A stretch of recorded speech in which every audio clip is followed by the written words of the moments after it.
Hey, hi, nice to meet you. Can I grab the net? Really hard? It's not because I want to, because I feel like she would. Ryan Reynolds is livid after Blake Lively once again couldn't resist throwing herself at yet another co-star. Not Blake Lively confessing to grabbing her co-star's nuts because she felt like that's just what her character would do.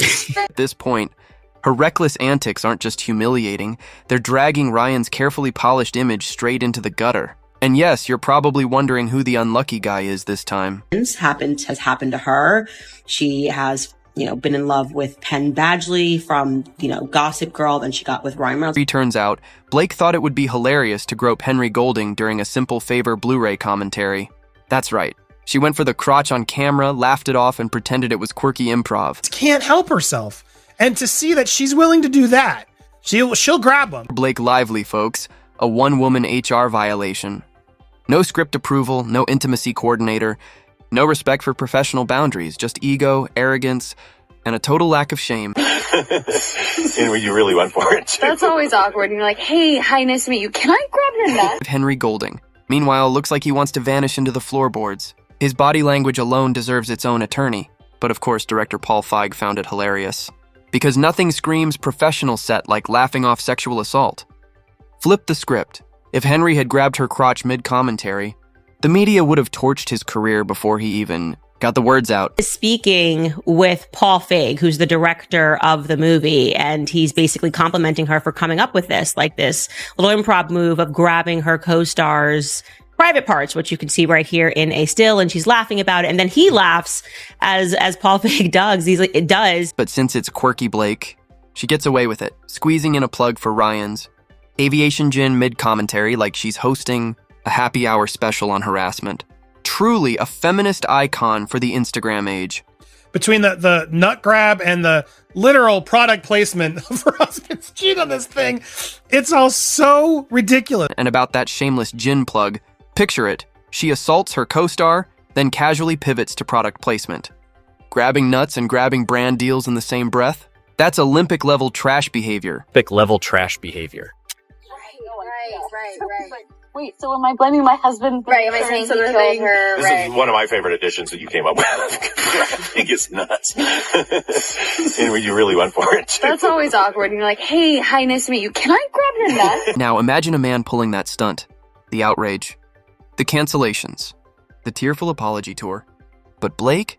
She sails on untouched, surfing her fake feminist branding straight into yet another influencer-style payday. Just can't help herself. And to see that she's willing to do that, she'll grab him. Fast forward to March 30th, 2025. Blake strikes again, this time staging a Vogue cover-worthy photo op inside a Connecticut donut shop. She wants you to believe it's a spontaneous, girl-next-door fan moment. Please. Nobody casually pops into a bakery with a full glam squad unless they're auditioning for the Food Network. Myself a bit, and guess what she's doing? She's baking. This is the headline that ran. Blake Lively surprises fans by working behind the counter at a Connecticut donut shop, and it says that she was in a really happy mood. The source told people that. The source, by the way, is her PR team. It's Leslie Sloan, if you wanted to know. Especially not from someone who just filed court papers claiming they're too traumatized to step outside. Which is it, Blake? Fragile PTSD victim or Betty Crocker's unhinged twin? Pick a lane. Naturally, her publicist Leslie Sloan sprinted to People magazine to spin a headline about how Blake was in such a happy mood. Food is probably the most central part of my life, Lively previously told Vogue. Food and family, but those are completely intertwined because food was so important to me growing up since my mom is an amazing cook. And totally authentic, right? Because nothing screams honesty like a PR team rushing to assure us that the woman suing for emotional collapse is actually having the time of her life tossing donuts. Blake's existence at this point is one giant press release masquerading as a personality. Lively was spotted this weekend in her happy place, which apparently is also when she grabs her co-stars without permission. And because one staged vibe isn't enough, she drags her sister Robin Lively into the act, conveniently placed in the background like human set dressing. No shade to Robin, she's actually talented. But Blake using her sibling as a relatability prop? That's desperation dressed up as sisterhood. It's giving, please forget I'm suing people for breathing near me energy. Good PR because she's with her family while she's doing this. In the background of these photos, you can see, I always tell you this, that's the actual talented sister. Like, let's not forget Robin Lively slayed the day when I was growing up. Notice. How Blake's trauma vanishes the second a camera shows up? Court filings say she can't get out of bed or face daylight, yet here she is, grinning in a bakery like she just conquered a pie-eating contest, flanked by cinnamon rolls and PR handlers. Apparently her anxiety has a lighting clause. PTSD, but make it pastel and profitable. Her career timeline reads like a handbook on fake woke Hollywood stunts. Asian American Jen again? Wow. Shameless. Truly shameless. Truly shameless. Oh my God. And the supporting cast? A tragic lineup. Blake, professional victim who moonlights as Betty Crocker. Ryan Reynolds, husband, brand manager armed with nothing but a mop soaked in aviation gin. Henry Golding, the co-star just trying to survive without being fondled on tape. Justin Baldoni, the next sacrificial lamb. And Paul Feig, the director who laughed off harassment because, hey, girl boss energy cell. I want dividends. Yeah, I don't think he's kidding.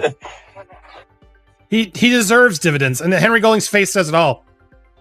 Between the nut grab and the literal product placement for us to cheat on this thing, it's all so ridiculous. Blake, Lively isn't a victim. She's a boundary-challenged opportunist who grabs nuts on camera, sells slavery muffins for profit, and only cries trauma when the lighting isn't flattering.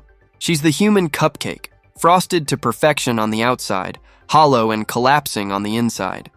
Hollywood finally scraped off the icing and the mess underneath. Uglier than anyone imagined. Cannot claim to be a victim of sexual misconduct on the set of a movie while she openly brags about the unscripted sexual misconduct that she partakes in when she's on the sets of movies. That's exactly what she's done. And let's be clear, her chaos didn't begin with Henry Golding's crotch. That was just the sad little cherry on top of a disaster cake she's been baking for years. Rewind to 2015 when Blake decided it was cute to launch slavery-themed Black History Month muffin kit. The irony of all this is so strange, given that, she's the one who made the weird Black History slavery muffins for $168 back in 2015. She's also the one who made the boob cake. Yes, you heard that right. Nothing says respect for Black history like charging suburban moms to experience centuries of oppression through overpriced blueberry batter. Forget education. Forget real activism. Blake's grand contribution was packaging racial trauma into a brunch accessory, while still believing she was nailing her relatable feminist. She's fought to maintain her personal life, business interests behind closed doors. She has suffered from grief, fear, trauma, and extreme anxiety. She's also been experiencing repeated painful symptoms. Anyway, I don't want to say she's not suffering. Whatever. The reality is, this doesn't help your case. But of course, trivializing racial pain wasn't enough. Enter 2020, where Blake thought the perfect way to celebrate her daughter's first birthday was by baking a boob-shaped cake. So the one who made the boob cake, she is a very inappropriate baker. That's right. A cleavage cake for a toddler who couldn't even form a sentence, let alone request softcore-themed desserts. Most moms go with bunnies, bears, maybe some rainbow sprinkles. But Blake? Straight to lingerie bakery chic.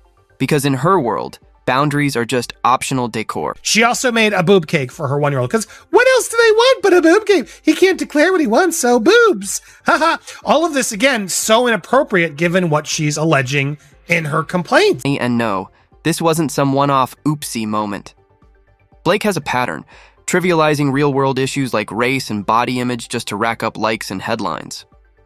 Her entire brand is a pastel-wrapped chaos machine, churning out tone-deaf moments like she's running a cringe fest factory. She doesn't just make bad decisions. She merchandises them, filters them, and sells them as charm. Can't win it. This is an unwinnable lawsuit. The biggest loser in all this, by the way, is the New York Times. Like, how stupid. I mean, it must have been a phone call. They have to settle this. There's no way that he lost things. Justin Baldoni has real damages. Case in point. Her professional homewrecker era, featuring Justin Baldoni. On the It Ends With Us, set in 2024, their chemistry wasn't just acting. It was giggling, whispering, leaning in levels of inappropriate. You know that laugh that's too flirty, too personal? The one that makes everyone else in the room suddenly want to leave? That was Blake. Make sure that Justin Baldoni could never work in Hollywood again. That person was Ryan Reynolds, okay? And because Blake's idea of boundaries is shakier than her muffin kits, she upped the ante by inviting Baldoni to her penthouse. Not just awkward, downright bizarre. She even held her infant while cozying up to him. Nothing says, "I'm terrified of harassment," like hosting pajama brunches with a married co-star while balancing your baby as a prop. Imagine texting a man to come over, handing him your newborn like it's a trust exercise, then later insisting you felt unsafe. Sure, Blake. He says, this whole idea is like a sexual harassment. She invited him to her penthouse and he was holding her baby. The guy that sexually you're not having him to your house and letting him hold your kid. And in case anyone thinks this is rumor mill nonsense, journalist Mia Shaker's documentary, He Said, She Said, confirmed their emotional entanglement. Actual reporting. Not TikTok conspiracy boards, not fan fiction, real receipts. So when Blake tried to spin a harmless compliment from Baldoni, "You smell good," into a full-blown harassment saga, even her own stans had to blink twice. All the things that she's out there saying, he said I smelled good and called me sexy. I'm sorry, you look really bad. This looks really bad. Why did you do all this? Let's be clear. He said she smelled nice during a slow dance scene. Not that he wanted to audition for a soap opera with her. The only violent act here was Blake violently twisting reality into her next pity party press tour. And of course, she escalated, filing a civil rights complaint in California. Because once you're committed to full-time victim cosplay, Instagram captions just aren't enough. It happened to Blake. And by 2024, she was clutching her pearls.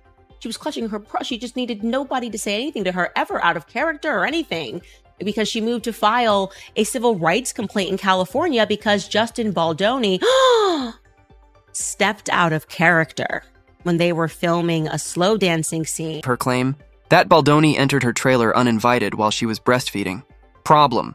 Under oath, she had to admit she literally invited him in. Text, open door, the works. But Blake still tried to frame it as he invaded my space trauma. When caught lying, not contextualizing, she delivered the dumbest defense in legal history. "I didn't lie, I just didn't contextualize." That isn't gaslighting. That's gaslighting's dumber, messier cousin. Translation.